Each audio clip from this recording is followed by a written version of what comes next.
Hola, bienvenidos a todos, a todas, a la clase número 3, ¿ya? Perdón, a la clase número 4.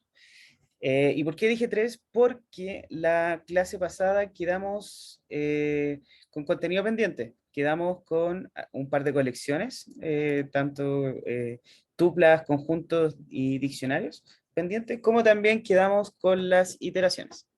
Ya, entonces vamos a terminar esto, después de que vimos obviamente todo esto que está bien, está acá, ya lo damos por cerrado, vamos a terminar el tema de colecciones e iteraciones, y después vamos a pasar ahora sí realmente a la clase número 4, en donde vamos a ver funciones, su sintaxis, vamos a ver scopes, ya que es un tema que comúnmente confunde bastante, testing, vamos a ver programación funcional, que es principalmente porque hay muchos frameworks de ciencia de datos que se basan en la programación funcional y en particular en estas tres operaciones.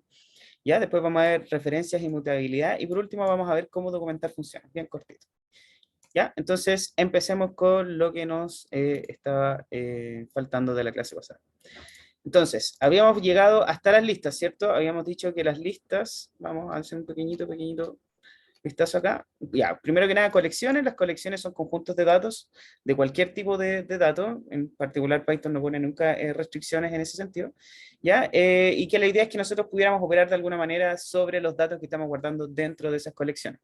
Entonces, pues, hay de dos tipos, los mutables y los inmutables. ¿Qué quiere decir la mutabilidad? Principalmente que yo puedo modificar algo o no dentro de la estructura donde yo estoy guardando la colección de los datos. ¿Ya? Mutables, entonces, puedo cambiar los elementos que hay dentro. Inmutables, no puedo cambiar los elementos que hay dentro. Habíamos visto las listas son la colección más sencilla, más básica, y en la práctica lo que es simplemente un conjunto de, de datos que pueden repetirse, o sea, puedo yo, por ejemplo, tener 3 y más 3 ahí, no hay ningún problema, se pueden repetir las veces que yo quiera, ¿ya? Y la gracia de esta lista es que yo puedo hacer múltiples operaciones de eso, puedo, por ejemplo, obtener el largo, puedo obtener elementos a través de la indexación, puedo obtener el último elemento acá, en el caso que haga como indexación inversa, ya puedo simular matrices, por ejemplo, también lo vimos en algún momento, indexar algunos elementos nomás y generar una sublista, ya podemos también agregar nuevos elementos al final de la lista y concatenarlas, agregar al comienzo, eliminar al final. Tiene todo ese tipo de operaciones de agregar y quitar elementos. También podemos ordenar las listas, ¿ya? En este caso de acá, cuando ordenamos por strings, lo que hace es ordenar por orden lexicográfico, ¿ya? Y también podemos hacer una pequeña búsqueda sobre lo que tenemos guardado dentro de las listas, ¿ya? Entonces, los strings también dijimos que eran listas, o no derechamente listas, pero se comportan muy parecido a las listas y tienen también otras operaciones que se definen porque son strings, son un caso muy particular de las listas. ¿Ya? Pero siempre es bueno pensarlo como si fueran verdaderamente listas de caracteres, como esta cosa que estamos viendo acá. ¿Ya? Entonces, hasta ahí quedamos. ¿Hay dudas con respecto a esto o algo de la clase pasada? Si no, para empezar, para seguir en lo que estábamos.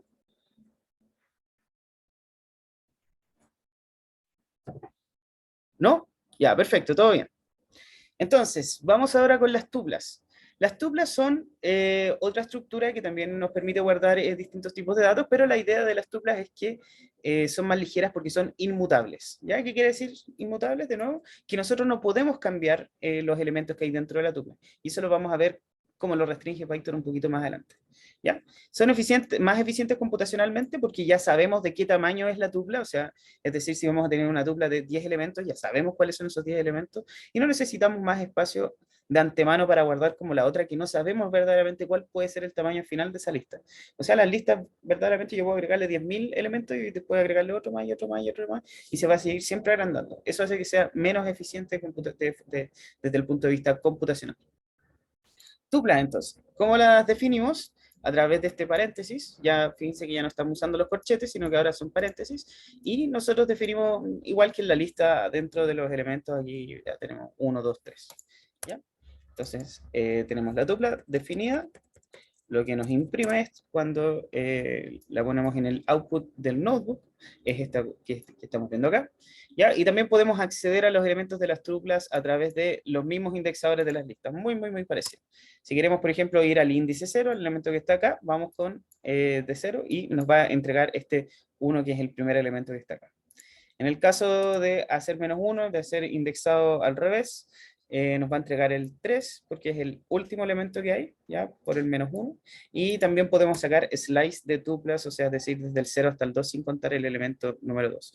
O sea, vamos 0, 1, y como no contamos el 2, no contamos ese, y solamente generamos esta tupla 1,2, ¿ya? Entonces la pregunta interesante que uno puede hacerse acá es, ¿qué pasa si intentamos cambiar el valor de una tupla? Aquí creo que está ahí. Eso. ¿Ya? Entonces, ¿cómo nosotros cambiamos el valor en la lista? Nosotros intentamos acceder a un elemento y a ese elemento le asignamos un nuevo dato. ¿Ya? Aquí no se puede. Si nosotros ejecutamos esto, nos va a decir type error, que la tupla no soporta asignación de nuevos ítems. ¿Ya? O sea, es decir, no podemos asignarle ningún valor nuevo a ningún elemento de la tupla. ¿Ya? Entonces, esto es finalmente la restricción que pone Python para que nosotros no podamos modificar los elementos de una tupla. Y la pregunta ahora interesante también es, ¿cómo podemos agregarle un elemento a una tupla? ¿Quién me podría decir eso mientras escribo esta interesantísima pregunta?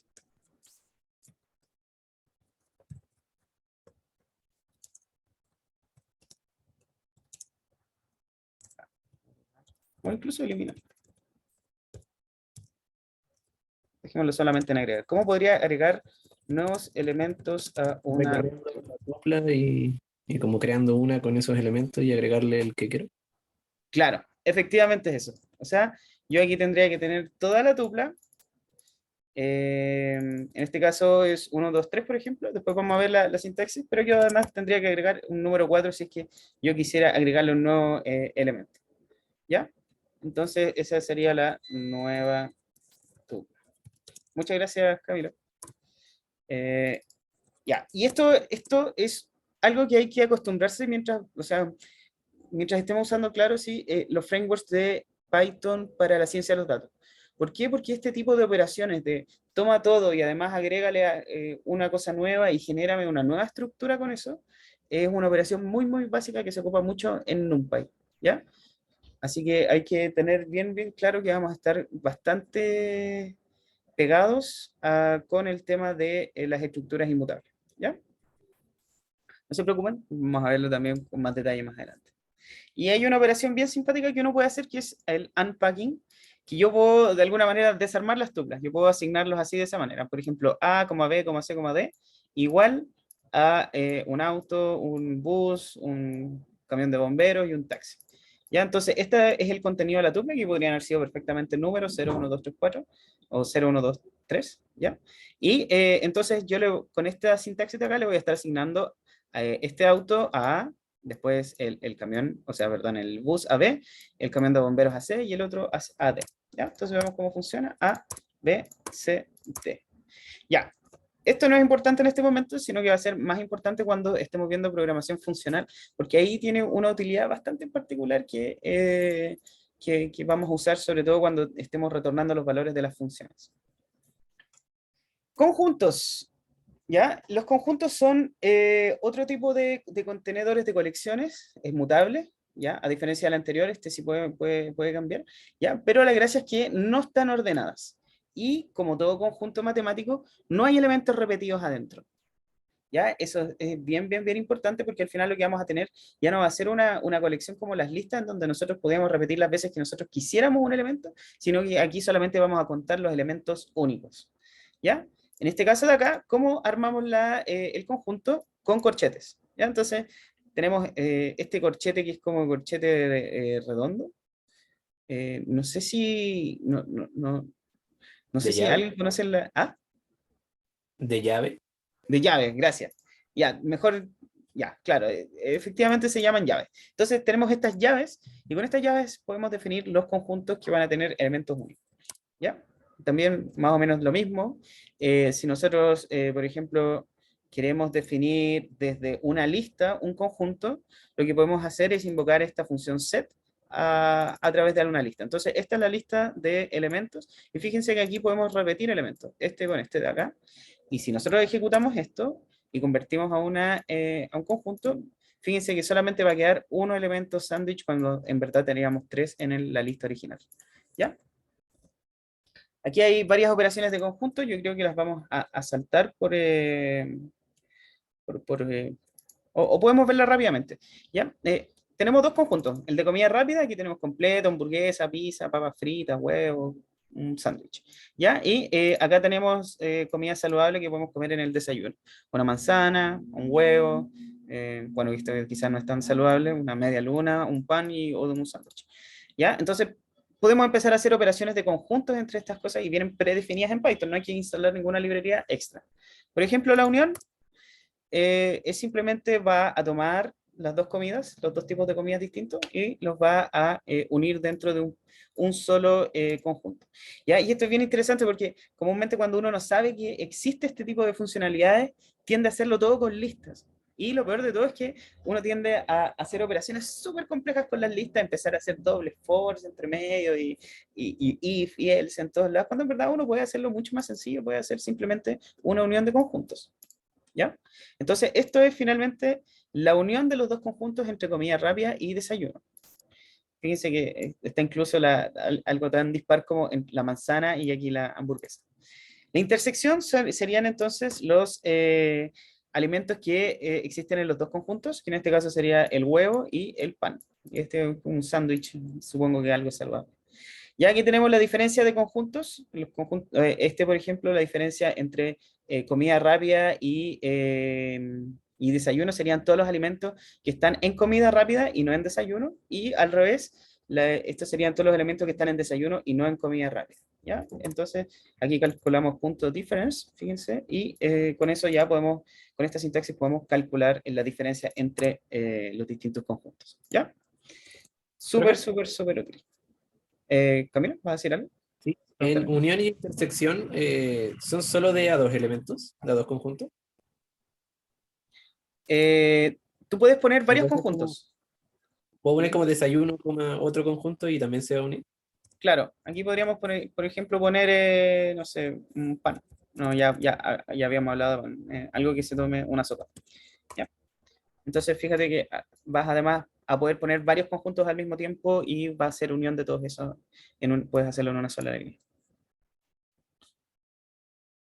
¿Respondo a la pregunta? Sí, sí, gracias, profe. Ok, ya. Eh, Entonces, bueno, de todas maneras, vean que lo que les entrega esta operación es otro conjunto. O sea, es decir, yo sobre este conjunto que me entregó, de nuevo podría hacer una operación unión y también podría unirlos de esa manera. Entonces aquí pongo sopa y además me va a entregar un nuevo conjunto generado por la operación de estos dos y después por la unión de esta. ¿Ya? Ya, diccionarios. Los diccionarios es la última estructura que vamos a estar viendo, que yo creo que es una de las más importantes.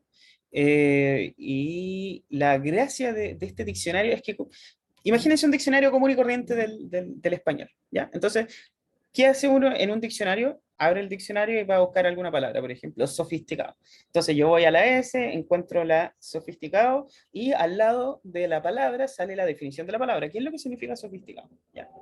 En este caso en particular de Python es muy, muy, muy similar. Vamos a tener un índice que en la práctica van a ser eh, las llaves, o en este caso serían como en el ejemplo las palabras, y vamos a tener la definición de cada una de esas palabras. Ahí. Ya entonces, llave, eso va a ser la palabra, y el valor va a ser la definición de esta. En este caso de acá también tenemos una llave y también tenemos un valor. Ya, por ejemplo, nombre, 2 Juan, edad, 2 29 peso, 2 70.3 y hobby, 2 ilusiones. Y esta estructura nos permite, entre otras cosas, representar algún objeto de la vida real. Por eso les digo que es súper importante para la ciencia de los datos, porque nosotros podemos ahora, con este tipo de estructura súper básica, súper simple, empezar a describir, no sé, por ejemplo, una persona, como estamos viendo acá, a partir de distintos atributos que esta persona tenga. ¿Ya? Y obviamente la parte de representar algo de la vida real es una de las partes más interesantes y más fundamentales en ciencia de los datos. ¿Ya? Esto de acá también se conoce como JSON, en este estado puro que estamos viendo acá. Después, obviamente, cada uno de los lenguajes tiene distintas modificaciones y Python no es la excepción. Uno puede poner algunas cosas que están fuera del estándar de JSON dentro de esto. Ya, pero en general con números y letras y booleanos, ya con eso ya cumple la definición más básica de lo que es JSON. ¿Ya? Entonces, para acceder a un elemento del diccionario, muy similar a como lo estábamos haciendo con los índices antes, pero aquí la gracia, la diferencia va a estar en que eh,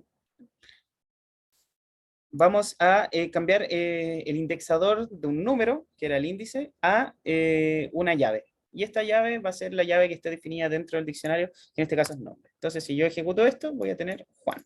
¿Por qué? Porque fui a buscar, es la misma del diccionario, fui a buscar la palabra Juan al diccionario y, o sea, la palabra nombre al diccionario, perdón, y la definición era Juan.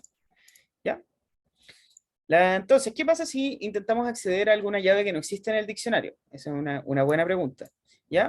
Lo que hace Python es lanzar nuevamente una excepción, o sea, es decir, corta la ejecución del programa en ese punto y me dice esta palabra, esta llave no existe dentro del diccionario, entonces por eso yo no puedo ir a buscar porque no existe. Simplemente eso. ¿Ya? De hecho, la operación que se hace antes, que es muy común, es preguntar si el apellido existe en el diccionario. Si nosotros preguntamos, pueden respondernos que sí, que no, y podemos hacer alguna especie de un control de flujo con esto. Entonces, apellido, si el apellido está en el diccionario, entonces imprimimos el apellido, que en este caso sería de apellido. Y en el caso que no exista, entonces decimos apellido, ya es con minúscula, no existe en el diccionario. Y con eso ya podemos manejar completamente todos los casos para que no nos aparezca ninguna excepción de este tipo y no corte la ejecución del programa. ¿Ya? Y por último, además podemos agregar llaves, nuevas llaves, y obviamente la llave asociada a algún valor. En este caso, por ejemplo, si queremos agregarle una llave apellido al diccionario para que ahora sí exista, lo tenemos que hacer simplemente con una asignación, y en este caso sería D de apellido igual a Pérez. ¿Ya? Y ahora, si imprimimos el diccionario, vamos a tener apellido dos puntos Pérez. ¿Ya? ¿Todo bien hasta acá? Sí. Ok. Podemos mutar también el diccionario, y esa era de las cosas interesantes que habíamos conversado al comienzo, como no es una estructura inmutable en donde yo puedo cambiar los elementos, puedo tanto modificar como eliminar elementos, y además obviamente agregar como habíamos estado haciendo anteriormente. Ya, podemos modificar el peso, por ejemplo, en este caso también vamos a hacer una operación de asignación nuevamente, y ahí vamos a cambiar el número, el número que tenemos en ese entonces. Fíjense que ahora peso es 68.01. Y también podemos eliminar algunas llaves, ¿ya? ¿Y cómo hacemos eso? Con este operador especial del. Entonces le ponemos del, yo me imagino de delete en inglés, y le ponemos el nombre de la llave junto al diccionario. En verdad es un indexador de esa llave en particular. Entonces, si nosotros hacemos eso, fíjense que ahora la llave peso dejó de existir dentro del diccionario. ¿Ya? Eso. Entonces, lo último interesante de esto es que vamos a redefinir de nuevo el diccionario al original, y la idea de esto es que nosotros podamos acceder a los distintos elementos que componen un diccionario. Con el método, que es esta función que estamos llamando acá concatenada con el diccionario, con el método keys, nosotros podemos acceder a todas las llaves de del diccionario. En este caso sería nombre, coma edad, coma peso. Con values podemos hacer exactamente lo contrario, pero con los valores. Podemos acceder al valor Juan, al valor 29 y al valor 70.3. Y por último tenemos esta función utilitaria items, ¿ya? Que lo que hace es entregarnos tuplas. ¿Tuplas con qué? Con el nombre de la llave y el valor de la llave. Entonces la primera tupla tiene eso, la segunda tupla tiene esto, y la tercera tupla tiene este otro valor de acá. ¿Ya? Por lo general se ocupa bastante este de acá, cuando ustedes quieren modificar todos los valores, por ejemplo, de un diccionario, o quieren formular otro diccionario a partir de un diccionario, en fin. ¿Ya? Con esto cerramos diccionarios. ¿Alguna duda con respecto a los diccionarios? Para pasar a las iteraciones. ¿Sí?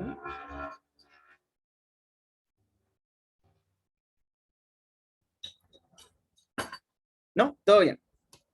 Ya, la última parte de la programación, de esta introducción larga a la programación, es las iteraciones. Ya, y esto es probablemente también una de las cosas tremendamente importantes que tenemos que tener muy, muy, muy claras. ¿Ya? ¿Qué son las iteraciones? Las iteraciones son operaciones que nos permiten recorrer alguna colección, y en verdad recorrer cada uno de los elementos de alguna colección.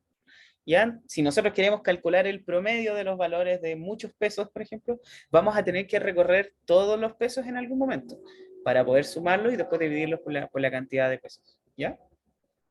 Existen muchas formas de eso, ya, y va un poco en contra con el espíritu del curso, porque habíamos dicho que solamente íbamos a ver una en particular. Aquí vamos a ver dos, porque el ciclo while, perdón, queda propuesto para ustedes para la casa, porque en verdad no es tan necesario. Lo que me importa más es el for. ¿Ya? Entonces, un ciclo for permite realizar una acción repetitiva varias veces en función de los elementos de alguna colección. ¿Ya? La sintaxis es así: for elemento en colección, ya, digamos en español, pensémoslo. O sea, recuerden que Python, una de las gracias de esto era que el código fuera legible, ¿cierto? Entonces, digámoslo en español como si fuera nuestro idioma en el que está programado en Python y en inglés. Entonces, por cada elemento en una colección, aplica la acción sobre ese elemento en particular. Eso es lo que nosotros tenemos que imaginarnos cada vez que vemos un ciclo for. ¿Ya? Entonces, vamos a definir la lista que se nos borró la clase pasada. Vamos a volver de nuevo hacia abajo. Aquí, ok.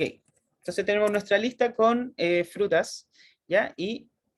No, esta lista no es una lista con frutas, esta lista es una lista con números. 0, 1, 2, 3, 4, 5. Ya, entonces es una lista simplemente que parte desde el 0 y termina en 5. Entonces, ¿qué es la primera operación, la más básica que voy a hacer? Voy a elevar el elemento al cuadrado. ¿Ya? Entonces, por cada elemento en la lista, o sea, es decir, por cada uno de los números en esta lista de números, voy a elevar el elemento al cuadrado, y además lo voy a imprimir. Y de hecho le voy a poner como un formateo bien bonito aquí. Esta va a ser la acción finalmente que se va a ejecutar. Ejecutemos esto y fíjense lo que imprime. 0 elevado al cuadrado, 0, 1 elevado al cuadrado, 1, y así sucesivamente hasta el 5 elevado al cuadrado, que es 25. ¿Ya?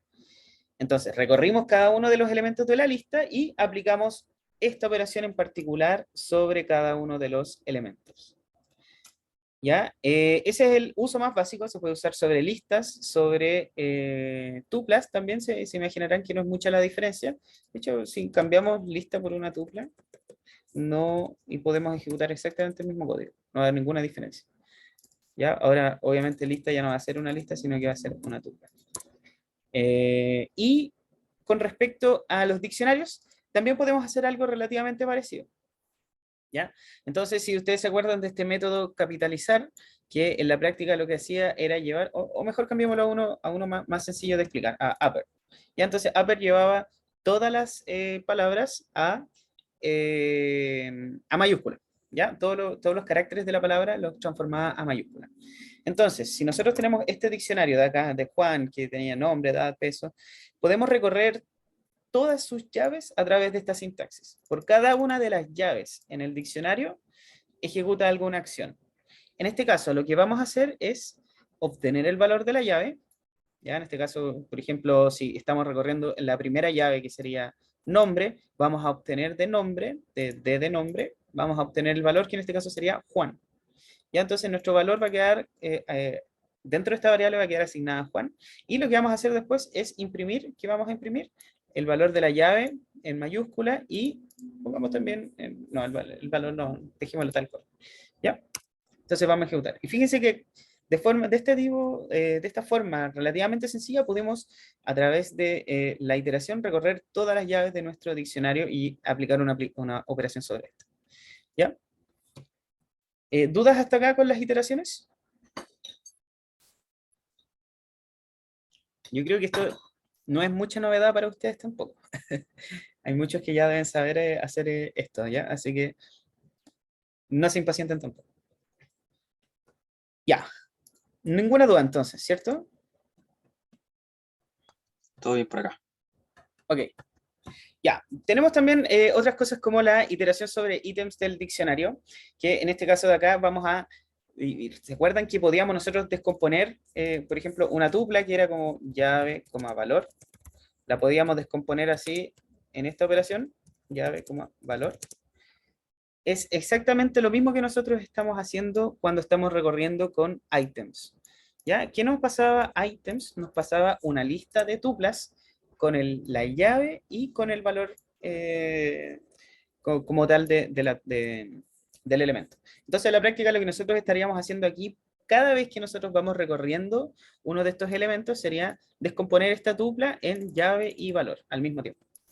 ¿Ya? Entonces hago eso y esto es mucho más sencillo porque me ahorra este paso de acá, es tampoco tan grande el paso, pero me ahorra ese paso de obtener el valor y derechamente accedo al valor de esta forma de acá. ¿Ya? Entonces hago un unpacking de esta tupla y con eso después puedo operar directamente llave y valor. ¿Ya? Aquí tenemos de nuevo la misma operación. Ya, y con esto estamos terminando algunos utilitarios para la iteración. Enumerar genera una lista de tuplas, ¿ya? Con cada uno de los elementos de la lista. Recuerden que lista, vamos a copiarla y pegarla acá abajo.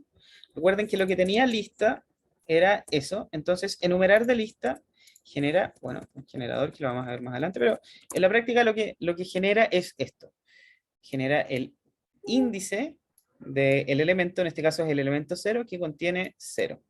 Ya pongamos otros números para que sea más claro ver. Ahí sí.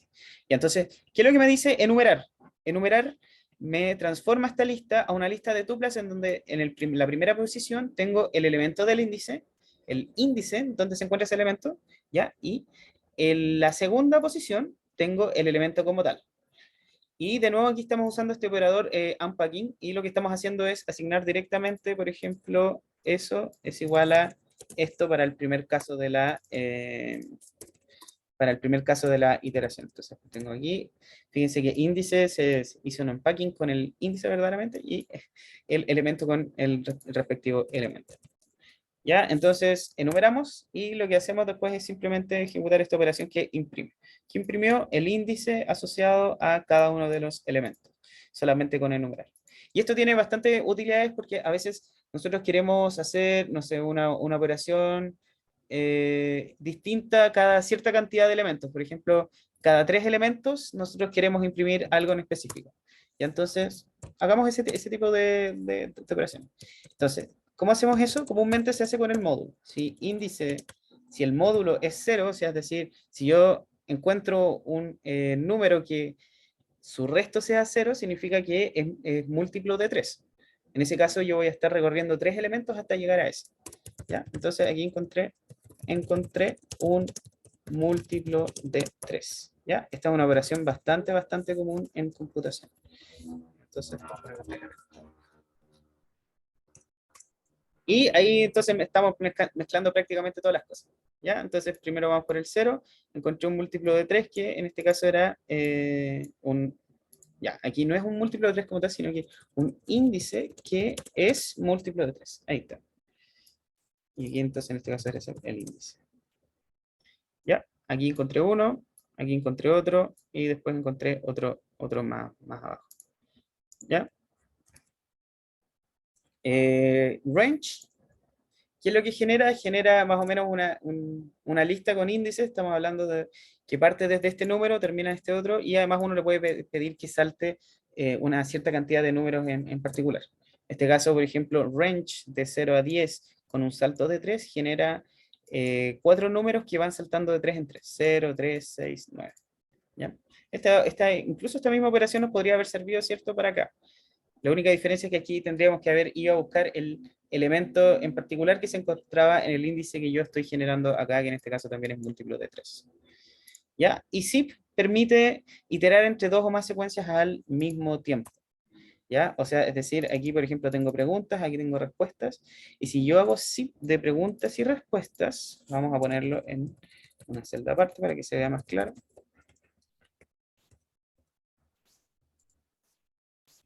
Ya lo que me va a entregar esto es una tupla finalmente que va enlazando este elemento con este elemento y este elemento con este elemento, la segunda tupla, y este elemento con este elemento, la tercera tupla, ¿ya? Entonces, ¿cuál es tu pregunta? ¿Cuál es tu nombre? Es Juan. ¿Cuál es tu edad? Es 27 y así sucesivamente. ¿Ya? ¿Todo bien con eso hasta el momento? Son utilitarios principalmente. Uno puede hacer las mismas operaciones sin necesidad de tener los utilitarios, pero es mucho más fácil haciéndolo de esta manera.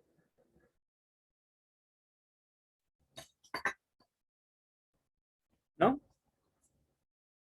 Ok. Ya, entonces lleguemos a la última parte y aquí, atención, bastante atención, porque esta es una sintaxis distinta de cómo nosotros podemos generar arreglos, ¿ya? Esta sintaxis llamada list comprehensions nos permite hacer una forma mucho, mucho más elegante cada uno de los de las operaciones que nosotros tengamos que hacer cuando estamos generando un arreglo. Ya, entonces, fíjense en este ciclo que nosotros tenemos acá. Tenemos cada una de las, o sea, tenemos obviamente un string que lo único que tiene adentro es cuaderno, ¿ya? Y lo que nosotros queremos hacer es agregar cada una de las palabras dentro de este, o sea, de los caracteres de esta palabra, perdón, dentro de este arreglo que tenemos acá, ¿ya? ¿Cómo hacemos eso? Entonces, por cada una de las letras en la palabra, ya vamos recorriendo esa. ¿Qué es lo que hacemos con la C? Agregamos la C a nuestra lista de letras. Después digo, agregué simplemente a la lista la letra que acabo de sacar. Después paso con la siguiente letra, que sería esta de acá. Recorro todo, sigo recorriendo obviamente. Saco la A, después saco la D, saco la E. Y voy agregándole a cada uno a este arreglo, perdón, de letras. ¿Ya? Entonces, si nosotros ejecutamos esto, lo que nos va a entregar al final es este arreglo que está acá. C-U-A-D-E-R-N-O. ¿Ya? Esta misma operación que nosotros hicimos acá en estas 3 o 4 líneas, la podemos hacer de forma mucho más sencilla usando list comprehensions. ¿Y qué es lo que hace list comprehensions? Es simplemente operar en este caso de acá, operar una colección de cualquier tipo, puede ser un string, puede ser una lista, un conjunto, y aplicar una acción, obviamente una acción bastante reducida dentro del arreglo y generar un nuevo arreglo con esto. ¿Ya? Entonces nosotros por cada letra que haya dentro de la palabra, vamos simplemente en este caso a ir añadiendo esa letra en particular al arreglo. ¿Ya? Y fíjense que esto nos generó en la práctica lo mismo que hicimos acá. En el caso que, por ejemplo, hubiésemos querido agregar la letra, pero en mayúscula, ¿ya? Entonces, fíjense que ahora tiene todas las letras en mayúscula. Lo que tendríamos que haber hecho acá es simplemente haber puesto punto upper, y entonces por cada una de las letras que está dentro de esta palabra va a operar de esa manera, va a ejecutar esta acción en particular, ¿ya? Y aquí de nuevo vemos que tenemos esta misma sintaxis y que nos entregó el mismo resultado. Ya, ¿se entiende esta parte? ¿Se entiende las list Profe, comprehensions? ¿Sí? ¿se puede poner un list comprehension dentro de un list comprehension? Sí, todos los que tú quieras, pero no es Ah, ya. tan recomendado. Al final hay que pensar que todo lo que se hace dentro de Python está como enfocado a la legibilidad, ¿ya? ¿Sí? Entonces, si tú pones un list comprehension acá dentro de esto, puede que no funcione tan bien. Pero hay casos en el que tú quieres hacer eso, por ejemplo, si aquí tuviéramos una lista de palabras y deseáramos... Sí, como hacer una matriz, ¿no? también. Otra opción es hacer una matriz. Entonces, si tenemos lista de palabras, entonces, por ejemplo, aquí podríamos tener cuaderno, podríamos tener hoja y aquí podríamos tener lápiz. ¿Ya? Entonces, si nosotros hacemos un list comprehension de esta cosa, vamos a tener palabra y palabras, lista, no, por palabra y lista de palabras. ¿Ya? Y lo que nos va a pasar es lo mismo, no vamos a hacer ninguna operación sobre estas cosas. ¿Ya? Y ahora si nosotros aplicamos una list comprehension acá, letra por letra, in palabra, lo que voy a hacer acá es ir desarmando cada una de las palabras en letras. ¿Ya? Y ahora si le ponemos el punto de upper, que era lo que habíamos hecho recién, vamos a tener ese mismo caso. Pero como te digo, mientras más se empieza a anidar el código de esta manera, más inentendible se vuelve, ¿cierto? Porque fíjate que ya en esta parte pusimos varios niveles de esto y aquí ya se deja estar tan claro cómo está formateada esta cosa. ¿Sí? ¿Todo bien? Sí, sí. Quizás así, un poquito más legible, no sé. Nada, pero igual no deja de ser feo. Claro, es un problema. ¿Ya? Ok, entonces vamos a eliminar esta parte. List comprehensions, entonces. Podemos hacer muchas otras cosas, podemos incluir, de hecho, condicionales dentro de los list comprehensions. En este caso de acá, vamos a generar un rango de 0 a 10, o sea, vamos a generar todos los números desde el 0 hasta el 10. Ya, list de esto para que veamos lo que hay dentro. Y, bueno, sin contar al 10, desde el 0 hasta el 9, vamos a generar los 10 primeros elementos. Y lo que vamos a ir haciendo es que por cada uno de estos elementos vamos a preguntar si es par. ¿Cómo vamos a preguntar si es par? A través de esta operación módulo que en la práctica pregunta si puede ser dividido por 2. Si puede ser dividido por 2, o sea, si el resto es igual a 0, entonces yo añado ese número a una lista con los números pares. Entonces ejecutemos esto y fíjense que de esta lista que se generó solamente me dejó o me filtró los números pares que son los que quedamos acá. Usando list comprehensions, esto también se puede hacer muy sencillo con esta siguiente sintaxis, ¿ya? Vamos a recorrer todos los números dentro de la lista de números, o sea, de esta lista que generamos acá. Vamos a agregar el número con la condición, y aquí fíjense que ya empezamos a mezclar cosas, con la condición de que este número, el módulo de este número dividido en 2 sea igual a 0, o sea, es decir, que el número sea par.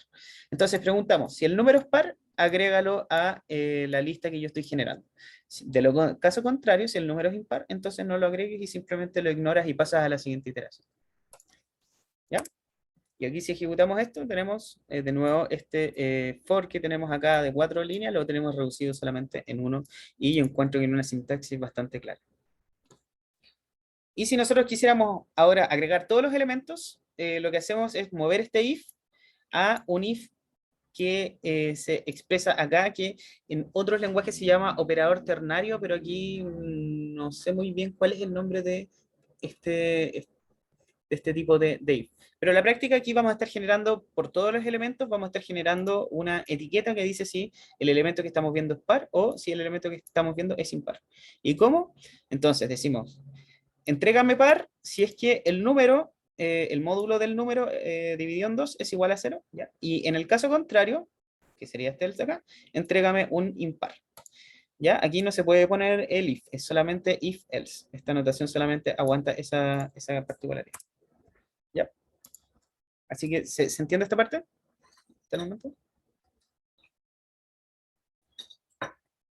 Esto va a ser súper útil más adelante cuando nosotros queramos, por ejemplo, no sé, ustedes tienen datos que ustedes saben que escalan de forma logarítmica.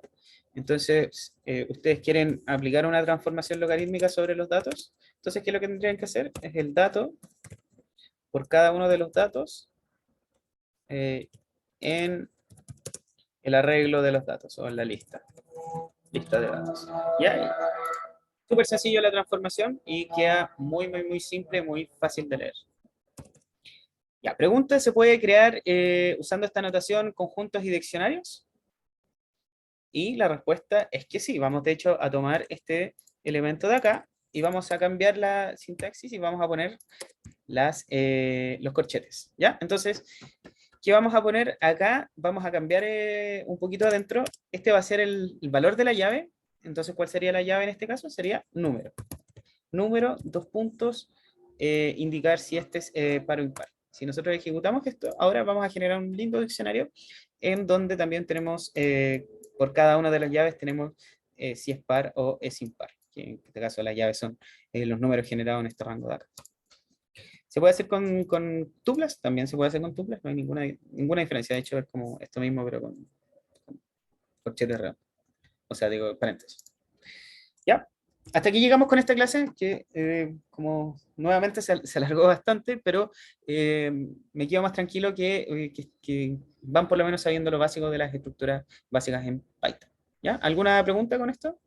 Si no, para pasar a la parte de programación funcional, o en verdad hacer el pequeño descanso antes de pasar a la otra parte. ¿No? Ya, ok. Entonces, hasta acá quedamos con esta primera mitad de la clase. Vamos a hacer la pequeña pausa y volvemos en 5 minutos más. ¿Ya? Ya, ok, volvemos entonces a la segunda parte de la clase y ahora sí lo que se supone que deberíamos estar viendo en esta clase, que es programación funcional, ¿ya? Entonces, empecemos relativamente rápido y bueno, entonces lo primero que vamos a ver es lo que hemos estado hasta el momento haciéndole harto el quite, ¿cierto? A las funciones. Ya hemos dicho que podemos usar print, por ejemplo, que podemos usar isInstance, type y otras funciones más que hemos visto hasta el momento, pero no hemos dicho verdaderamente qué son, ¿cierto? ¿Ya? Y una función se define como un segmento de código separado del código principal, ¿ya? O sea, yo tengo de alguna forma tengo encapsulado ese código para que el otro código no afecte en el momento que se está ejecutando, ¿ya? Y la cual puede ser ejecutada o invocada desde cualquier otro punto del programa, incluyendo a sí misma. Ya, entonces la idea es que yo tengo este pedacito de código separado de todo el código resto, y lo que yo puedo hacer es, después de haberla definido, llamarla o invocarla en cualquier lugar del código. Ya, entonces puedo invocarla, no sé, 500 líneas más abajo en mi archivo y no va a haber ningún problema. Entonces, la sintaxis básica para definir las funciones en Python es así. Tienen que poner siempre esta keyword def, de definition, ya después el nombre de la función, que es este nombre azul, que es el que aparece acá. Y después ustedes entregan una lista de parámetros. ¿Qué son los parámetros? Son las variables que yo voy a tener disponible del mundo exterior para poder ejecutar cosas dentro de la función. Entonces, si estos fueran dos números, simplemente fueran A y B, yo lo que puedo hacer con A y B, puedo hacer sumarlos, restarlos, multiplicarlos, qué sé yo, hacer muchas operaciones distintas dentro de la función. ¿Ya? Entonces, después yo dentro de, bueno, los parámetros se escriben en paréntesis y después de los parámetros yo pongo dos puntos y ejecuto la acción dentro de esto. ¿Ya? Hay una keyword especial que nos permite comunicarnos con el mundo exterior, porque hasta el momento solamente definimos cómo hacer acciones adentro. Con la keyword return, nosotros podemos entregar hacia el mundo exterior, podemos entregar lo que nosotros estemos calculando dentro de la función. Y así entonces vamos a poder definir una cajita negra, imagínense una caja que no sabemos qué pasa, pero nosotros le podemos dar entradas a esa caja y esa caja nos va a hacer una serie de cálculos y nos va a entregar a la salida otro valor distinto. ¿Ya? Eso es una función para el código en términos prácticos. ¿Ya? Eh, Esto comúnmente se conoce como parámetro, pero en el momento que yo le paso el parámetro se conoce como argumento. ¿Ya? El valor real del parámetro es un argumento. Es una pequeña definición un poco extraña de esto. Ya. ¿Cómo invocamos nosotros una función? Y eso es parte también de la sintaxis. Así, muy sencillo, ponemos el nombre de la función. Fíjense que aquí se llama función 2, ¿ya? Que retorna este valor en particular que se calculó dentro. Entonces nosotros llamamos a la función o la invocamos de esta manera. Ponemos el nombre de la función, un paréntesis, le pasamos los argumentos, que en este caso sería 1 y 2, que están guardados dentro de estas variables en particular, y después nosotros cerramos el paréntesis, y con eso invocamos la función, o sea, es decir, con eso nosotros le pasamos el valor de 1 y 2 para que la función opere internamente con eso y después nos retorne algún valor en particular. ¿Ya? Entonces, un ejemplo muy sencillo, la función sumar. ¿Qué hace? Recibe dos argumentos o dos parámetros, A y B, que pueden ser cualquier número de cualquier tipo, y lo que hace es generar una nueva variable C, y esa C después, que contiene la suma entre los dos, la retorna. La retorna hacia el mundo exterior y nos permite interactuar con esa cosa. ¿Ya? Entonces, ¿qué pasa acá? ¿Cómo la invoco yo? A través de sumar, abro paréntesis, 10,200, por ejemplo, que pueden ser dos números cualquiera, y ejecuto esto y ahí sí. Entonces me entregó sumar. ¿Ya? Entonces, la pregunta interesante que viene ahora, bueno, antes que hagamos la pregunta, ¿se entiende la sintaxis básica de las funciones? Sí. ¿Sí? ¿Ya? ¿Ninguna duda? Ok. Entonces, pregunta interesantísima. Nosotros dijimos que se aislaba el código que estaba dentro de una función. ¿Qué pasa con esta variable C que yo definía dentro de la función? ¿Qué creen ustedes que pasa con esa variable? ¿Qué vive ahí nomás? ¿Perdón? O sea, Como muere, que, ¿no? Se retorna. ¿Se claro, retorna? Sí. Ya, pero yo la retorno. Entonces, ¿yo podría acceder a esa función desde afuera? pasa variable. A esa No, O sea, variable, si la almaceno antes, sí, po. ya. O sea, en este caso, No. no, claro. Si yo hago C y ejecuto esto, lo que me va a decir es que no existe esta variable, que la variable no está definida. Ya, pero ustedes me podrán decir, bueno, pero si nosotros definimos acá arriba la variable, ¿qué está pasando aquí? Súper extraño. Y lo que pasa es justamente lo que estamos hablando de que se aísla el código que hay dentro de las funciones. O sea, si yo defino una variable afuera, que lo vamos a ver más adelante ya, si yo defino una variable afuera que se llama c igual a algo, no sé, por ejemplo, 0, y ejecuto esta función, el valor de c va a seguir siendo en este caso 0. ¿Por qué? Porque el valor de c va a existir, este c en particular va a existir solamente dentro de la función. ¿Ya? Una pregunta bastante interesante. Ya, elementos extras de la sintaxis, esto vamos a verlo relativamente rápido. Podemos, por ejemplo, ver parámetros nombrados. ¿Qué quiere decir esto? Que a la función sumar que está acá, fíjense que nosotros la definimos de esta manera, podemos especificarle cuál va a ser el valor de cada uno de los parámetros que va a tomar. En este caso A, el valor va a tomar igual a 10 y B va a ser igual a 20. ¿Ya? Y esto nos permite intercambiar los valores. A veces podemos poner incluso en la primera posición, aunque nosotros sabemos que la primera posición es A, pero como le estamos especificando que la primera posición es B, entonces vamos a reemplazar este comportamiento por defecto y vamos a decirle que B lo asigne como 10 y A como 20. ¿Ya? Aquí no hay ninguna diferencia en verdad. ¿Ya? Entonces, una función puede tener 0 parámetros y puede tener n parámetros. ¿Ya? Ojalá que no hayan visto esa parte. Y ya, la respuesta es sí. Puede tener 0 y n parámetros, da exactamente lo mismo. Una función con n parámetros, o sea, 0 parámetros se define de esta manera, ¿ya? No tiene, fíjense que aquí no toma ningún parámetro, ¿no? Nada.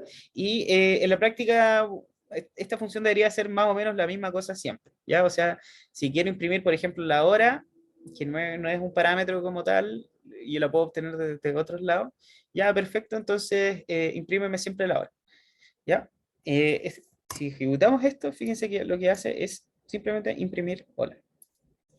También puede tomar n parámetros a través de esta keyword args, ¿ya? Entonces, cuando ustedes vean una función que tiene esto al final que dice args, lo que está diciendo es que va a tomar todos los parámetros extra que se hayan definido, que en este caso puede ser 1, 2, 3, 4, 5 hasta el 12, en verdad los números que ustedes quieran, va a tomar estos números y los va a tratar como si fuera un arreglo o una tupla de números de entrada. ¿Ya? Y de hecho va a guardar todas estas entradas, estas n entradas que ustedes le dieron, las va a guardar dentro de esta tupla llamada args que está acá. Entonces, ¿cuál es la utilidad de esto? En términos prácticos, hay bien contados los lugares donde se pueden ocupar estas cosas, pero si ustedes, por ejemplo, quisieran hacer una suma, una acumulación de sumas y quisieran sumar todos estos números, lo que hacen es tomar todos estos argumentos y después empezar a acumular los valores. ¿Ya? Entonces tenemos un acumulador que vale 0 en un comienzo y por cada uno de estos elementos vamos sumándolo al acumulador. Entonces pasamos desde el 1, ¿ya? Ahora sumamos 0 más 1, queda 1, después sumamos 1 más 2, queda 3, y así sucesivamente vamos sumando todos los números hasta retornarlos todos.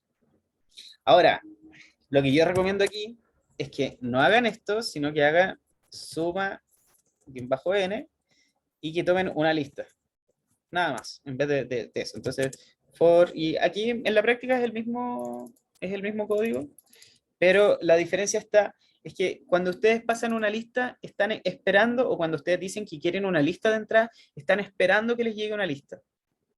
En este caso, no está definido muy bien qué es lo que les puede llegar y ustedes pueden agregar cualquier cosa acá. Entonces pueden ser más específicos, pueden poner listas de números. ¿Ya? Entonces, esas son buenas prácticas principalmente por el tema de legibilidad del código. ¿Ya?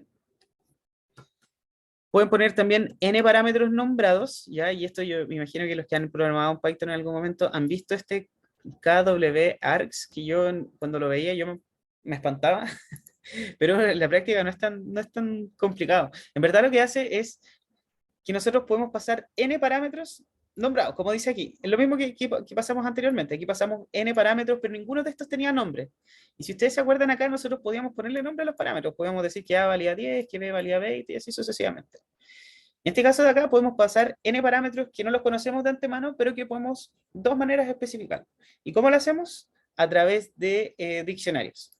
¿Qué es lo que nos va a entregar finalmente esto dentro un diccionario como tal? Ya, a ver. Qué extraño esto. Ahí sí. Ya, entonces, esto es lo que nos está entregando en términos prácticos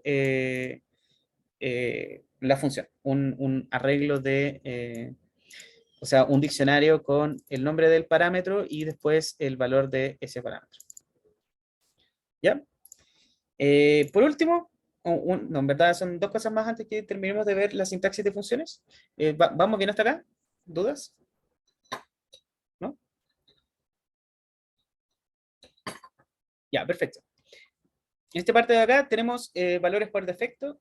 Nosotros podemos de antemano decir que algunos valores tengan un valor por defecto para que nosotros no tengamos que darlo. ¿Cómo hacemos eso? En el mismo parámetro que nosotros definimos, ponemos un igual y además ponemos el valor por defecto que nosotros queremos que tenga. En este caso, B va a tener un valor por defecto de 2 y además, advertencias va a tener un valor por defecto de false. ¿Ya? Este patrón también es bastante típico porque a veces nosotros queremos levantar advertencias cuando pasa alguna especie de comportamiento extraño, pero por defecto queremos dejarla desactivada. Entonces, ¿qué es lo que decimos? Cuando ejecutamos la función, dejamos con un valor por defecto a esta variable en particular. ¿Ya? Y después de eso, lo que hacemos es invocar la función.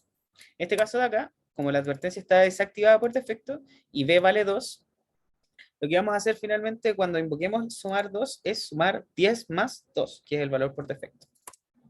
Entonces, A, fíjense que vale 10, B vale 2 y C vale entonces 2. E incluso podríamos poner que se imprima advertencias aquí. Advertencias va a ser falso. Ya, entonces no se imprime ninguna advertencia. Si yo quiero pasarle, por ejemplo, un valor a B, puedo hacerlo incluso como parámetro nombrado. Y en este caso de acá voy a tener que A vale 10, B vale 2000 y C entonces que la suma de los dos vale 2010. Y advertencias además está fijado en false. Y si yo quisiera activar las advertencias, puedo también hacerlo de nuevo con parámetros nombrados. Y aquí en este caso, como advertencias es true, me imprimió esta palabra cuidado que es la que definí acá en esta parte de acá. ¿Ya? Entonces, parámetros por defecto nos permiten tener comportamientos por defecto, pero que yo puedo ir cambiando a medida que cambiamos la ejecución. Y el último, ahora sí el último particularidad de esto es retornar múltiples valores. ¿Se acuerdan que yo les había dicho en algún momento que el unpacking de las tuplas es bastante útil? Bueno, nosotros podemos no solamente tomar varios parámetros, sino que además retornar varias cosas al mismo tiempo de una función. En este caso de acá, ¿qué vamos a hacer? Vamos a retornar la suma, la resta, la multiplicación y la división de A con B. ¿Ya? Entonces, ¿qué retorno cuando hay varias variables? Bueno, ya se los había respondido. Lo que retorno es una tupla de todos esos valores. Entonces, fíjense que lo que voy a retornar cuando ejecute la función operaciones, que es esta función que definimos acá, es la suma, la resta, la multiplicación y la división. Y de hecho, aquí, si ustedes ejecutan la variable type, les va a mostrar una tupla. ¿Ya? Aquí obviamente ustedes después pueden hacer este mismo unpacking que hicimos acá. Y después suma, por ejemplo, va a ser 7, resta va a ser 3, multiplicación va a ser 10 y la otra va a ser 2,5. ¿Ya? Aquí hicimos entonces el unpacking de la operación en particular que estamos ejecutando. Ya, con eso terminamos la parte de sintaxis de funciones. Ya hay un poquito otras cosas más, pero en general yo creo que con eso ya tenemos el 99% listo. ¿Ya? ¿Dudas? ¿No? Ya, vamos a cambiar de tema a otro interesante y es justamente el que estamos hablando de la variable C de recién, la parte de scopes, ¿ya? Entonces, lo que habíamos dicho es que cada función aísla el código que se está ejecutando dentro, ¿ya? Y el mecanismo para aislar eso, perdón, es generar un entorno de variables o namespace. ¿Ya? Estas variables que existen en este entorno en particular solamente existen dentro de esa función. Yo no puedo acceder desde fuera hacia adentro. ¿Ya? Entonces, eso quiere decir que para cada función existe un conjunto de variables o nombres, ¿ya? Los cuales no tienen una relación con las variables de fuera de la función. Y esto nos permite definir el término de scope. ¿Y qué es el scope en términos prácticos? Es simplemente un lugar delimitado en donde yo voy a tener la existencia de ciertas variables y de otras variables no. ¿Ya? Ese es el scope. Existen tres scopes en Python.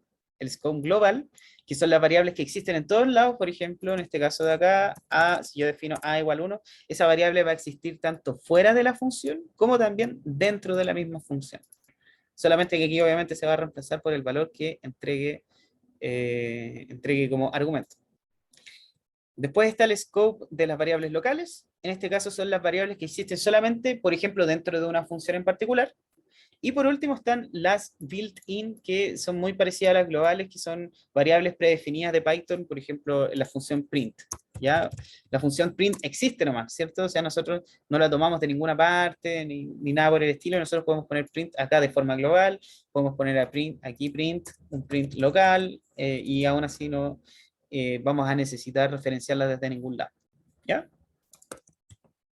Entonces, nosotros hagamos esta misma operación. Vamos a reiniciar el código porque había quedado sucio el valor de C en alguna parte. Entonces vamos a ejecutar esta función y nosotros habíamos dicho que el C, este C, no existía porque no la habíamos definido afuera. ¿Ya? C solamente existe dentro de esta función en particular. Y eso lo que hace en la práctica es que aísle todo lo que nosotros estamos haciendo dentro de esa función. Ya, ¿qué pasará en la siguiente celda? En esta celda de acá. Entonces, miren, definimos n igual a 5. Después, dentro de esta función suma, que toma solamente un número, un valor a, reemplazamos el valor de n por 10 y después sumamos el valor de a más n y retornamos ese valor. ¿Qué creen que va a pasar acá? ¿Cuál n se va a considerar para hacer la suma? El de adentro de la función. El de adentro de la función, ¿ya? ¿Cierto? Eso es como relativamente sencillo de verlo porque si nosotros definimos n de alguna forma dentro de la función, entonces ese n va a reemplazar el valor por defecto. Ya, y después vamos a sumar y lo que nos va a entregar es 20. Sí, 20, porque estamos sumando 10 más 10. Ya, pregunta, ¿qué habrá pasado con el n? ¿Se conservó este valor o este valor? Si yo imprimo n ahora, ¿cuál de los dos se habrá conservado? El de afuera. Exactamente, el de afuera. En este caso, el valor de n es igual a 5. ¿Y por qué pasa eso?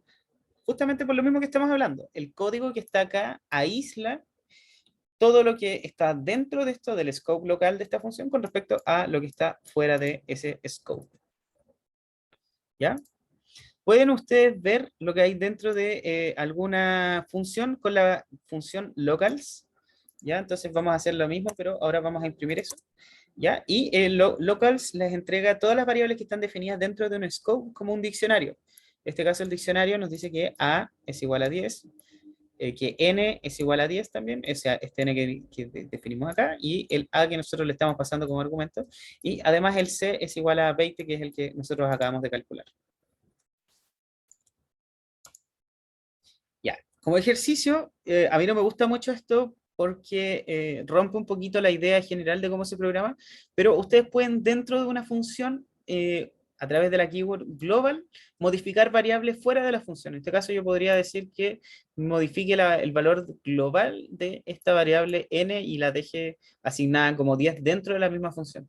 Pero fíjense que es el camino inverso, o sea, estamos rompiendo esta seguridad que nos da aislar el código, modificando el código exterior, cuando en verdad, si nosotros quisiéramos modificar el código exterior, tendríamos que hacerlo desde fuera, no desde dentro.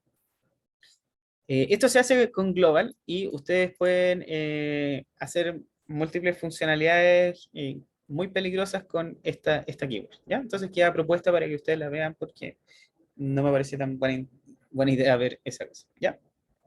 ¿Se entiende esto del scope? ¿Tienen alguna duda con respecto a esto?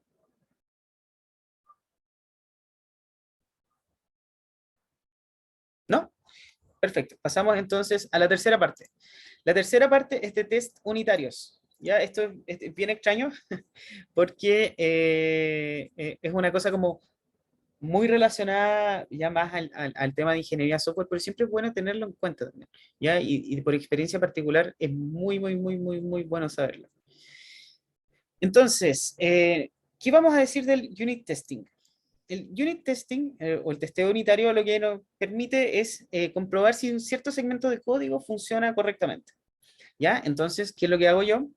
Defino, por ejemplo, casos de prueba en donde yo sé lo que una función me debería entregar en algún momento. Y después compruebo lo que efectivamente entrega esa función con respecto al caso de prueba. Un ejemplo muy, muy, muy sencillo acá. Definimos de nuevo suma de A, B, y lo único que entrega es A más B. Entonces yo sé que suma de 2 más 3, que sería el valor en el que yo estoy, de hecho, por convención siempre se pone el valor que yo espero, es igual al valor que yo estoy produciendo por la función. ¿Ya? Entonces ejecuto esto. Ahí sí, me faltó un igual igual. ¿Ya? Entonces yo lo que estoy preguntando es si suma efectivamente me da 2 más 3. O sea, me da 5, que sería la práctica lo que está haciendo. ¿Ya? Y la idea es que obviamente tengamos muchos casos de prueba, no solamente esos, porque puede ser, no sé, ¿qué pasa, por ejemplo, si yo pongo el valor absoluto de esto? En este caso de acá, no se va a caer, ¿cierto? Pero si yo ejecuto esta comprobación de acá, ah, aquí está, -2, ahí sí, ahí no debería funcionar, ¿cierto? Se cayó. ¿Por qué? Porque yo estoy calculando el valor absoluto de A antes del de B.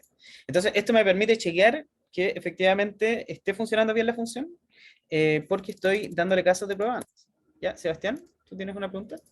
Sí, profe, cuando el caso está correcto, ¿qué es lo que retorna? ¿Nada? ¿Es como un Ya, blanco, un vacío? buena pregunta. Me salté esa parte, estaba un poco emocionado. La idea de esto es que cuando tú haces esto te retorna un booleano de sí o no. En este caso te retornó true. ¿Por qué? Porque 5 es igual a la suma de 2 más 3 porque estaba bien programada la función. Ah, Y lo único que hace assert, y es muy fome, assert cuando es true no hace nada. Cuando es false, corta la ejecución del programa. Y me dice aquí hay un error. ¿Ya? buena. Nada más Sí, que eso. gracias. Ok. Pero entonces, ¿cuál es la gracia de hacer hacer? Como sobre el igual igual que me tira el booleano. Perdón, ¿puedes repetir la pregunta? Que no entiendo como eh, cuándo usar hacer como en vez del solo el igual igual que me lance el booleano. Como, Ah, ya, claro. Principalmente la idea es que tú tengas varios tests. Después tú ejecutas un archivo de Python separado, afuera, por ejemplo. Tú ejecutas esto que tenemos acá. A ver, voy a dejar ese ahí. Y este de acá parece que estaba al revés, ¿cierto? Verificar los tipos de datos. Me dice Alberto. Sí, vamos a llegar a ese punto también. Interesante. Entonces la idea es que ya, yo programé la función suma y la función suma tiene todas estas pruebas. Ya si por ejemplo se cae en una de estas pruebas, va a detener la ejecución en particular, en esa prueba en particular. Entonces, por ejemplo, si se cae aquí, ya aquí le agregamos un 1 extra que no debería estar en ninguna parte, fíjate que te dice dónde está el problema. Si nosotros pusiéramos solamente los booleanos, no nos va a indicar nada, porque no se va a caer la ejecución del programa y no nos va a entregar ningún error. No sé si se entiende la idea. O sea, en otras palabras, si tuviéramos, si por sí, ejemplo, sí, se entiende. ya, ok, fantástico. Ya, entonces, la idea principal de esto es que ustedes definen test y después empiezan a modificar el código. ¿Ya? Y pasa mucho que se modifica el código y después funcionalidades que ustedes están seguros que andaban bien, fallan y empiezan a fallar al tiro. ¿Ya? La idea de esto es que cada vez que ustedes vayan modificando el código, no se equivoquen en errores que ustedes ya sabían que no se iban a equivocar antes. Y para eso están los test unitarios. En este caso, fíjense que aquí que suma, se cambió la suma por una multiplicación y obviamente se cayó el tiro porque ya sabemos ya que está mal operado esto. ¿Ya? Nota interesante, aquí hay una pequeña cosa de sintaxis nomás, que aquí les puede decir cuál es el error, el error que les voy a mostrar, error al suma. Le pueden poner un nombre al test nomás. Error en el test, no sé, en su suma en el test suma 3,2, no sé, una cosa así. Ya, fíjense ahí, les va a salir un pequeño mensajito. Una nota muy interesante de Edsger Dijkstra, muy famoso científico de la computación, es que los tests que nosotros programemos pueden ser usados para mostrar la existencia, la presencia de los bugs, pero nunca pueden ser usados para mostrar su ausencia. ¿Qué quiere decir esto? Que yo puedo hacer todos los tests posibles acá, en esta función de acá, pero siempre me van a faltar, ¿o no? Porque, ¿qué es lo que nosotros podemos recibir en este caso de acá? Podemos recibir todos los flotantes, ¿cierto? Todos los números flotantes que en la práctica pueden ser infinitos. Entonces, yo puedo programar todos los casos de prueba y suponiendo que no existe el mundo discreto, sino que puedo poner todos los casos infinitos y aún así no voy a tener testeados todos los elementos. En términos prácticos, no van a estar toda la vida haciendo test, ¿cierto? O sea, la idea es que hagan unos 5 o 6 tests en donde prueben el caso general y un par de casos borde en donde puede que se caiga el código que ustedes tienen, ¿ya? Y fuera de eso no hacen nada más. Y ese va a ser el problema de que no les va a mostrar si no existen algunos, o sea, nunca les va a comprobar finalmente que su código está totalmente correcto. Solamente va a descartar algunos casos en particular en donde saben que no van a haber bugs, ¿ya? Vamos a saltar esta parte. Esto es un pequeño paréntesis de desarrollo basado en pruebas unitarias. Ya, digámoslo súper sencillo. Aquí se cambia un poquito el paradigma de cómo se programa. Y lo primero que se hace es el test y después, recién cuando uno tiene el test, va a programar la función. Es distinto y es mucho más complicado porque ustedes tienen que saber de antemano cómo va a funcionar todo el software, ¿ya? Y tienen que tener una muy buena capacidad de abstracción para poder desarrollar usando el Test Driver Development. ¿Ya? ¿Ya todo bien con esto de las pruebas unitarias? Ah, faltó hablar de algo, ¿cierto? De la comprobación de tipos, ¿o no? Sí, Sí. alguien me la habíamos nombrado ahí. Ya, muchas gracias. Una de las cosas interesantes también que se puede hacer es la comprobación de tipos, que ya que Python no es un lenguaje tipado por defecto y no exige tener ciertos tipos dentro de algunas cosas, nosotros podemos manualmente comprobar si una operación en particular es o no es, el tipo que retorna, eso no es correcto. ¿Ya? Entonces en este caso de acá 3,3 me debería retornar un entero. Si yo ejecuto esto, va, más arriba, aquí, estos son los casos que están buenos. Si yo ejecuto esto no me debería dar ningún problema. Ahora sí. Ya fíjense que ejecuté toda esta celda, el hacer no me levantó ninguna excepción, entonces yo comprobé correctamente el tipo y dije que la suma de 3 más 3 va a ser eso. Si yo le pongo un punto cero aquí, ya debería caerse. ¿Por qué? Porque ya no estoy retornando un entero, sino que ahora voy a estar retornando un número flotante. Esto es muy interesante cuando ustedes tienen un conjunto de datos, por ejemplo, si ustedes están describiendo a las personas y tienen una columna de personas que, o sea, de atributo de la persona que puede ser, por ejemplo, la altura.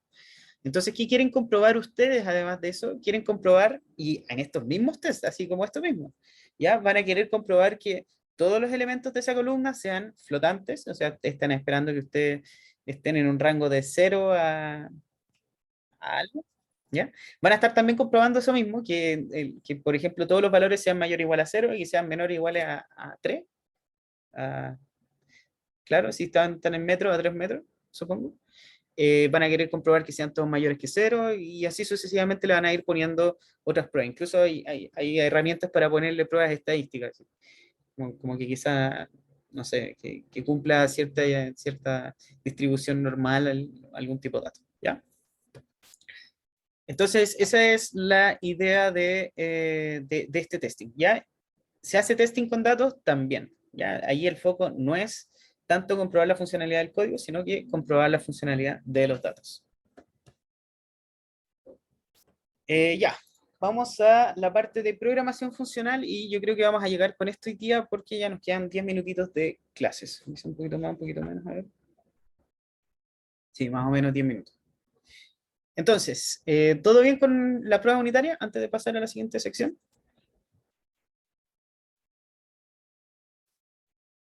Sí, profe. Sí, ya, gracias. Gracias, muchas gracias. Ya, parte 4, programación funcional con map filter y reduce. ¿Ya? Entonces vamos a ver este gráfico de acá, no apto para vegetarianos. Estuve tratando de buscar uno para vegetarianos en el momento que vi esto, pero no encontré. Bueno, de hecho aquí hay como una especie de ejemplo para eso. Ya, ¿qué vamos a ver? ¿Qué hace MAP? Nosotros tenemos esta lista de ingredientes de la cocina, o sea, para hacer desayuno, por ejemplo, y no sé, aquí tenemos un tocino, aquí tenemos un pan y aquí tenemos un huevo. Nosotros le podemos aplicar a cada uno de esos elementos una función en particular. ¿Ya? Ese es el mapeo de elementos. Y en este caso la función que le vamos a aplicar es cocinar.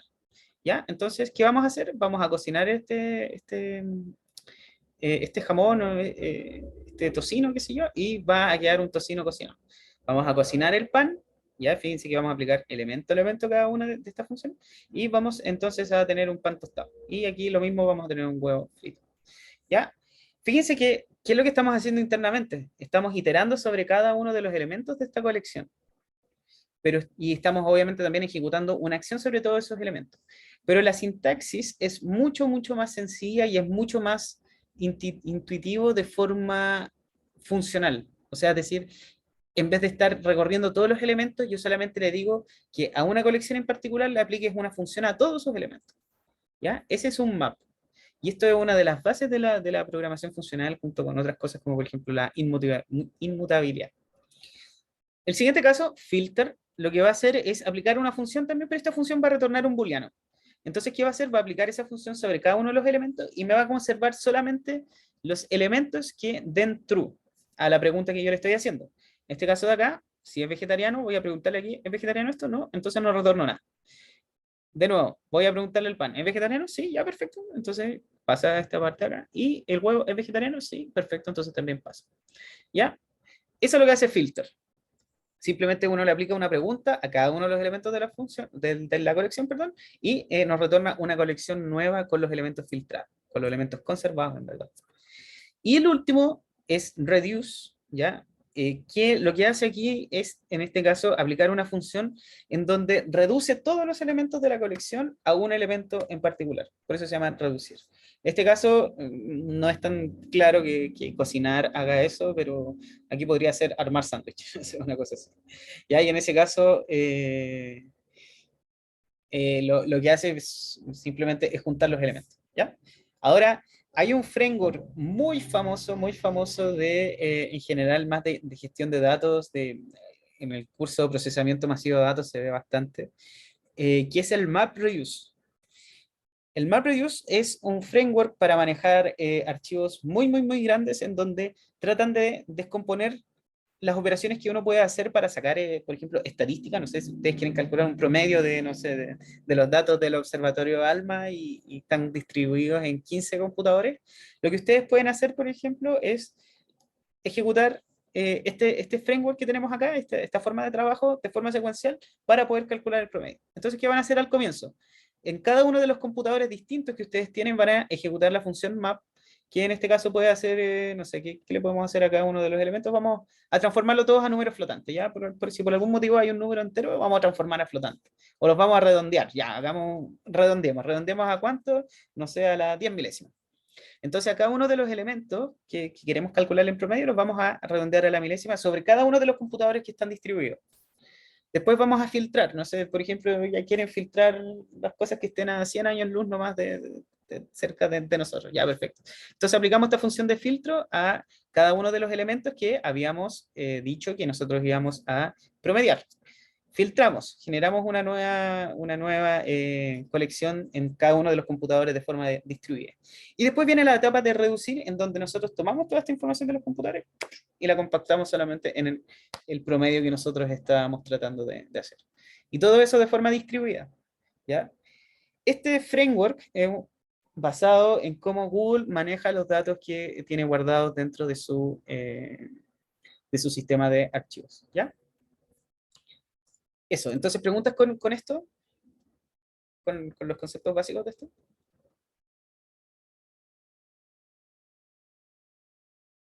¿No? Pueden encontrar más información en MapReduce. Aquí está el framework que les estaba conversando, y aquí obviamente esta imagen inspiradora en que ustedes les muestra infinitos servidores y se puede ejecutar en todas estas partes. ¿Ya? Bueno, Entonces, ¿cómo ejecutamos map? Muy sencillo, nosotros tenemos una lista de elementos, ¿ya? Vamos a ir al tiro a la definición de cómo ejecutarlo, ¿ya? Porque esto es de forma iterativa. Tenemos la lista de los elementos. Tenemos una función en particular que es al cuadrado, ¿ya? Entonces, ¿qué voy a hacer yo con esta función al cuadrado? Voy a ponerla acá en esta función map, voy a pasarle la lista, o sea, es decir, aplícame sobre cada uno de los elementos de la lista esta función al cuadrado en particular. Entonces tengo la función y después tengo la lista a la cual le quiero aplicar a cada uno de los elementos de la función. Si ejecutamos esto, nos va a entregar esta cosa bien extraña, bien confusa, que es un iterador, ¿ya? Para verdaderamente ejecutar esto, ¿ya? Porque esto lo que está esperando es que esto tiene que ver un poquito con otro paradigma de programación que se llama programación laziness en verdad, que lo que pasa acá es que no se ejecuta de forma inmediata, sino que espera que alguien diga, ya, sabes que tú te tienes que ejecutar. ¿Y quién es el que dice tú te tienes que ejecutar? Esta función list que está acá. Entonces, cuando yo aplico list a este map que yo estoy generando acá, lo que hago ahora sí es verdaderamente ejecutar esta función sobre cada uno de los elementos. ¿Ya? ¿Se entiende la idea? ¿Alguien tiene alguna duda con esto? Sí, yo. ¿Ya? La duda ¿es necesario que siempre sea un list o puede ser, por ejemplo, una tupla o un diccionario y pasamos el índice o no sé, cualquier tipo de cosa? Buena pregunta. Diccionario probablemente no funcione, porque ahí cuando tú quieres hacer un diccionario tienes que sí o sí, Claro, pasarlo el índice, claro, pasar la llave. las llaves, Quizá un claro. conjunto. Probemos. Ya, tupla sí funciona. ¿Ya? Y conjunto, igual debería funcionar, porque el conjunto también espera un iterable al comienzo, claro. Buena. Claro, pero aquí tiene la particularidad sí de que tienes que tener cuidado porque este puede eliminarte los elementos repetidos. De hecho, los elimina. Claro, sí, Sí o los sí lo eliminan. elimina. De hecho, los eliminan. Exactamente. Perfecto. Gracias. ¿Ya? Ok. Ya, funciones lambda. En términos simples, si no les gusta definir una función como tal, ustedes la pueden reemplazar con, o sea, encuentran que definir una función como tal extra es trabajo por las puras, porque fíjense que esta función en verdad hace bien poco, ¿cierto? Como que toma el número y lo eleva al cuadrado y lo retorna. Ya aquí tenemos dos líneas de código que podríamos cambiar fácilmente por una línea a lo más, ¿ya? Y en este caso aparecen las funciones lambda. ¿Qué son las funciones lambda? Es una nueva sintaxis para definir funciones, que estamos rompiendo lo que habíamos dicho al comienzo del curso, ¿cierto? Y vamos a ver solamente una forma de hacer las cosas, pero en este caso igual funcionan bastante bien. Entonces, esta función lo que hace es tomar un número o tomar un elemento cualquiera y lo eleva al cuadrado. Es lo mismo que esto. Es como casi que si nosotros compactáramos esta cosa así de esta manera. ¿Ya? Fíjense que es muy parecido. Aquí están la sintaxis para recibir el número y después aquí lo que ustedes van a retornar. Esta no permite que ustedes pongan código entre medio, esa es la única particularidad. Aquí, por ejemplo, podrían haber puesto un if, un else, después podrían haber hecho un for entre medio y aquí solamente les permite tener una línea nomás de código. También pueden simular un if else con esa if x es igual a 0, else, no sé, esa cosa. ¿Ya? Profe siempre tiene return, El lambda, ¿sí? sí, siempre te retorna lo que tú pusiste después de los dos puntos. O sea, no puedo hacer métodos con lambda. No, no, porque los métodos están pensados para clases, ¿ya? Y ahí, en ese caso, no sé si la sintaxis, yo creo que no te aguanta para hacer esto, por ejemplo. No creo que se puedan hacer métodos. No estoy seguro en todo caso, pero lo más probable es que no. ¿Ya? Entonces, la definición de lambda sigue esta siguiente sintaxis. Lambda, parámetro 1, parámetro 2. Todos los parámetros que ustedes quieran los van a poner separados con una coma. Es como si ustedes estuvieran definiendo una lista de parámetros, pero sin el corchete. Y después dos puntos, la acción que ejecutan sobre todos los parámetros que ustedes están definiendo ahí. ¿Ya? Las funciones lambda también se conocen como funciones anónimas. ¿Y por qué son anónimas? Porque yo cuando las defino no necesito ponerles un nombre en particular, por ejemplo, como al cuadrado, sino que derechamente yo puedo llegar acá y decir dentro de este map, ponerle la función lambda que yo definí, que en este caso va a elevar cada uno de los elementos al cuadrado, y después pasarle simplemente la lista a la cual yo le quiero aplicar esos elementos, esa función. Ejecuto y tenemos exactamente el mismo resultado que antes. ¿Ya? Eso. Entonces, ¿todo bien con esta sintaxis? ¿Sí? Ya. Lo último que vamos a ver, filter, porque reduce parece que no lo vamos a alcanzar a ver porque es un poquito más largo. Filter, lo que habíamos dicho es que, dada alguna condición, que yo tengo que preguntar a cada uno de los elementos, va a filtrar los elementos que retornen false. En este caso, vamos a mantener de esta lista en particular que definimos aquí, solamente los números pares. ¿Cómo vamos a hacer eso? Vamos a definir una función lambda, que es esta que está acá, y... qué extraño. Ya, vamos a definir esta función lambda, y lo que vamos a hacer es preguntar. ¿Qué vamos a preguntar? Si el número, el resto del número, al momento de dividirlo en 2 es igual a 0, o sea, si el número es par, si es divisible por 0, entonces vamos a conservar ese número. En caso contrario, lo vamos a filtrar. Eso va a ser nuestra función lambda. ¿Y qué nos va a retornar? True en el caso que sea par y false en el caso que sea no par, impar. ¿Ya? Ejecutamos y fíjense que lo que nos retornó es solamente la lista, pero ya filtrada. Podemos empezar a anidar estas cosas, ¿cierto? Podemos poner como algo así como este estilo. Acá. Después podemos poner esto acá. Y vamos a filtrar solamente los números pares que elevamos al cuadrado en algún momento. Ya, ahí vamos armando el framework que les había contado de MapReduce. Ya, pregunta, ¿es necesario mantener este list acá adentro? ¿O se puede hacer sin ese list? ¿Yo puedo hacer esto? Por ejemplo? Y se pone un poco confusa la sintaxis, ¿cierto?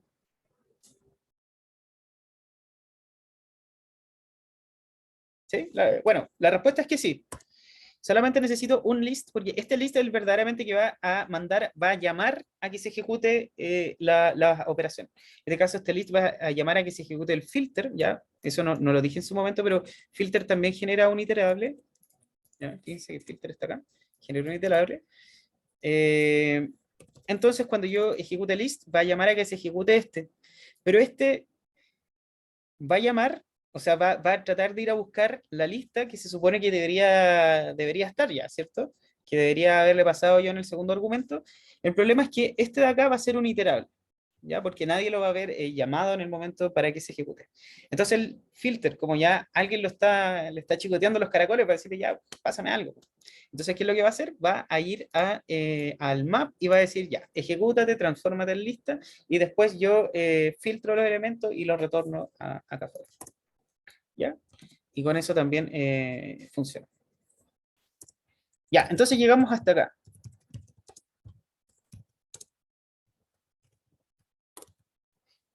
Llegamos hasta este punto y mañana, o sea, digo mañana, perdón, el lunes seguimos con Reduce y las otras cosas que están quedando acá. Ya en este caso, no se preocupen porque lo más probable es que el laboratorio no vea estos contenidos que están faltando hasta el momento. ¿Ya? Entonces, ¿preguntas con respecto a la clase?